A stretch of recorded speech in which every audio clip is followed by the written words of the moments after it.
성도 여러분, 만약 이 세상에서 정직한 사람만 볼 수 있는 그런 옷이 있다면 어떨까요?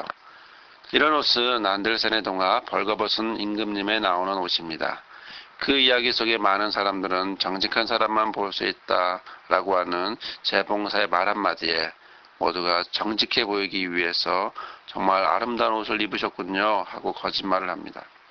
이 거짓말을 하면서도 사람들은 뒤에서 임금님이 벌거벗었다라고 계속해서 말하죠.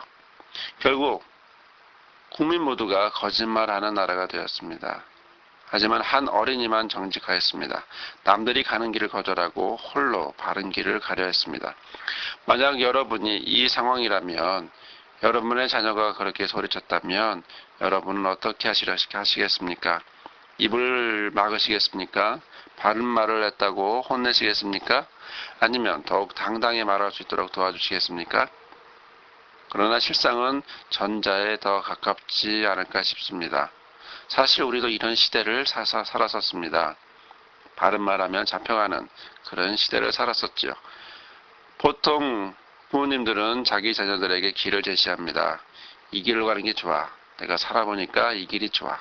이 길을 가는 것이 손해보지 않아. 이 길을 가는 것이 가장 합리적인 것 같아. 라고 말하죠. 부모님이 원하는 길을 강요하고 있습니다. 하지만 시간이 갈수록 아이들이 점점 성장할수록 부모님이 원하는 그 길을 거부합니다. 왜일까요? 그것은 자신이 원하는 길이 아니라고 하는 사실을 알기 때문입니다. 여러분 자녀들에게 무엇을 가르치겠습니까? 긴 세상을 살아가야 할 어린 생명들에게 무엇이 바른 길이라고 가르치겠습니까? 속담에 뭐로 가도 서울만 가면 된다라고 하는 말이 있습니다.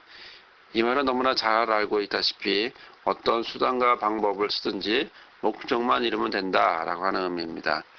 여기서 뭐로라고 하는 말은 비껴서 대각선으로라고 하는 뜻이죠. 옆쪽으로, 옆방향으로라고 하는 의미입니다. 즉 바른 길을 이야기하지 않고 옆의 길을 이야기합니다. 구체적으로 이것은 뭐로라고 하는 말은 곧 부정직을 이야기합니다. 부정직해도 목적만 이루면 된다라고 하는 말입니다. 사실 오늘 본문은 너무나 잘 알고 있는 말씀이죠. 많은 분들은 이 본문을 이렇게 이해하고 있습니다. 야곱은 좀 정직하지는 못했어. 하지만 그 정도로 장자권을 사모하는 사람이야. 오히려 에서가 더 나빠. 장자권을 경솔히 여겼잖아. 하지만 그것은 옳은 해석이 아닙니다. 이 시대가 정직을 원하지 않기에 정직하면 손해보는 세대라고 생각하기에 야곱의 행위를 미화시키고 있습니다. 게다가 정직하지 못해 얻게 된 결과까지도 미화하죠. 결국 야곱은 정직하지 못한 사람이 되었습니다. 떡과 팥죽으로 형을 속였고 어머니와 공범으로 아버지를 속였습니다. 그러나 하나님은 훈련시키기 위해, 그런 그를 훈련시키기 위해 준비해 놓은 교관이 있었습니다. 그는 외삼촌 라반이었고 야곱보다도 더 잘 속이는 사람이었습니다. 이렇게 모르고 가도 서울만 가면 된다라고 하는 생각은 죄를 짓게 하고 원하지 않는 벌을 받아야 합니다. 여기에는 큰 특징이 있습니다. 첫째는 하나님이 없습니다. 자기 생각이 옳다고 생각하고 그 방법만 고집합니다. 하지만 하나님에게 맡기지 않은 것의 결과는 자기가 책임져야 합니다. 두 번째로 과정을 무시합니다. 결과만 중요시하죠. 여러분도 세상을 살아보셨으니 아시겠지만 어디 세상이 결과만 중요시합니까?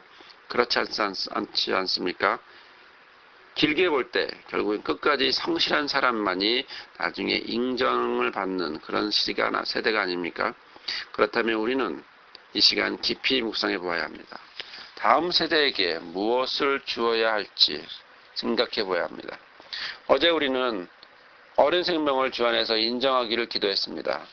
눈을 들어 하나님의 긍정을 바라보기를 기도했습니다.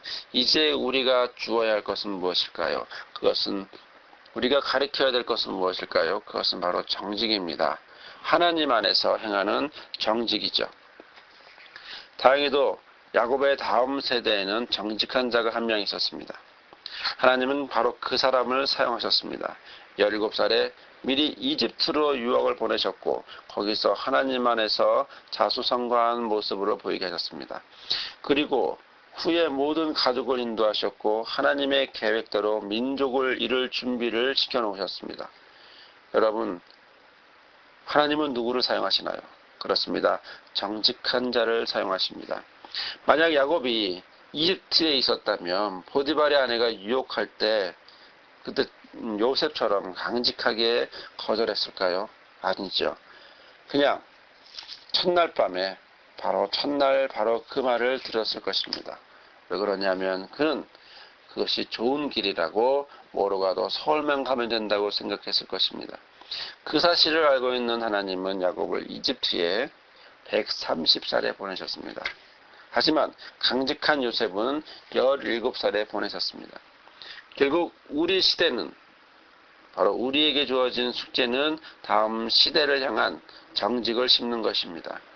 내 자녀가 정직하게 살기를 기도해야 합니다. 또 정직이 통하는 한국 사회가 되도록 기도해야 합니다. 요즘은 참으로 이상한 이야기가 있습니다. 착하면 바보다 라고 하는 생각입니다. 부모들도 착하다는 칭찬보다는 똑똑하다라고 하는 칭찬을 더 듣고 싶어 합니다. 착하면 손해본다고 무시받기 때문이죠. 어떤 분들은 요즘 애들은 옛날 같지 않아 무섭기만 해, 더 나빠, 오히려 더 무서워 라고 하는 분도 있습니다. 하지만 이 모든 것은 결국 누가 만들었습니까? 이 모든 것은 결국 우리들이 만든 것입니다. 그렇기 때문에 그들이 살아갈 수 있을 정도로 우리는 책임을 지어야 합니다. 정직은 이 시대와 다음 시대에도 필요합니다. 마치 소금이 무익하다고 하는 분도 있을지 몰라도 우리 혈액에 0.9%가 염분으로 되어 있는다는 사실 하나만으로도 소금이 얼마나 중요한가를 알 수 있듯이 정직은 그런 위치에 있습니다. 정직하지 않아 야곱의 가정은 깨어졌습니다. 수십 년간 타향살이를 해야 했습니다. 하지만 요셉 한 사람이 정직하였기에 하나님은 민족이 되도록 사용하였습니다. 성경에는 요셉 외에도 여호와 보시기에 정직을 행한 사람이라고 기록하면서 그런 사람들이 많이 나옵니다. 여호와 보시기에 정직을 행한 사람, 다윗, 아사, 여호사밧, 요아스, 아마샤, 요담, 아하스, 히스기야, 요시야, 우시야 등이 있습니다. 사랑하는 성도 여러분, 오늘 우리는 이렇게 기도하시길 바랍니다. 주님, 내 자녀가 우리 교회학교 교회 어린이들이 더 나아가 우리 자신이 여호와 보시기에 정직을 행하는 사람 되게 하옵소서. 다음 세대는 더욱 깨끗하여지고 정직이 통하는 세대가 되게 해달라고 기도하시기 바랍니다. 그런 사회에 한국 교회가 중심이 되게 해달라고 기도하시기 바랍니다. 이렇게 기도하심으로 주 안에서 정직한 자가 되시는 축복을 누리시기를 주님의 이름으로 축원합니다.